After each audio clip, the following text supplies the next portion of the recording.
Okay, it's day 3 of our Colorado trip and it is still snowing, but we're gonna go to the zoo anyway and try to see some animals. It was still snowing whenever we left, which made for a beautiful ride down into Colorado Springs and then up to the Cheyenne Mountain Zoo. At 6,714 feet above sea level, it is the zoo at the highest elevation in America, which leads to some pretty awesome views. And despite all the snow, we were able to see many of the larger animals. As you can see here, the giraffes were in an indoor enclosure. I'm not sure why they were licking the walls, but they were, and you could still feed them.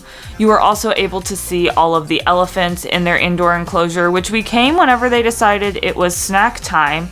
So you can see here the elephants were very active and were just trying to get their snacks in around lunchtime. This elephant in particular was very hungry. He snacked the entire time we were there.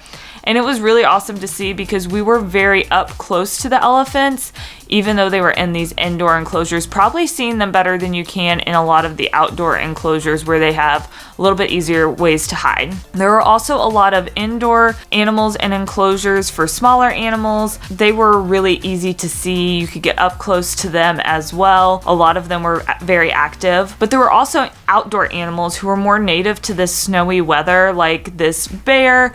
He was just kind of chilling. He kept putting his head up, sniffing around, putting his head down. And the wolves were one of my favorites. I didn't get great video of them, but they were having so much fun running around in the snow. And you could see several of them throughout their enclosure that were just out and about moving around. And as you can see, this goat was also enjoying his snowy weather. He was moving around his enclosure, climbing on all of the rocks, and then we were able to also see a moose right up close and personal. And these things are massive. I've seen them in the wild before too, but it was still really cool to see. So one of our favorite exhibits were the penguins. We always love the penguins. These are African penguins, so they were in a warmer enclosure indoors, and they're just so much fun. I love penguins. They're really, really cute. I feel like one of the surprises from our visit was the monkey house. These monkeys were incredibly active. They were so funny to watch. They were moving around the entire time we were there. Again, I think we just came right at the right time. Everybody was snacking and eating lunch, so we were able to see them. Some of them were being lazy and just kind of chilling out, laying down, decided they did not want to see any of the rest of us, like this guy right here. But a lot of them were, hanging out in places that were very visible to the viewers. I think one of the things the zoo did well is, being able to see the animals really up close and personal.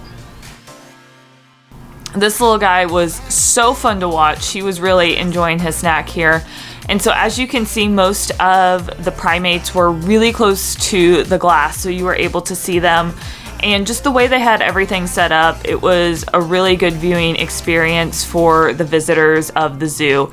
And so you were able to get a really good look at all of the animals and learn more about them while you were there. And some of them were more entertaining than others and really were enjoying all of the attention that they were getting. You could definitely tell. But we had such a great time at the zoo. I think it was totally worth the fee to get in. It was a little bit expensive, but there was everything from these apes to this lovely runaway chicken that was trying to escape the petting zoo. After we went to the zoo, we ran our way over to Woodland Park to check out the Dinosaur Resource Center. The Dinosaur Resource Center is in Woodland Park, which is about 20 or so minutes away from Colorado Springs, but I do think it is worth the drive. So it is a pretty small facility, and when you walk in, it doesn't look like there's going to be very much, but honestly, they had quite a good collection of fossils and artifacts for you to check out. They had a mixture of cast and actual fossils. A lot of the skeletons that they had were partials, so they had some of it was fossils, the rest of it was cast made up, which is not uncommon for dinosaurs in particular. But there was tons to see. They had a working lab that was viewable to customers. Definitely recommend, and make sure that you are subscribed so you can check out what is happening in day 4, where we check out Garden of the Gods and Cave of the Winds.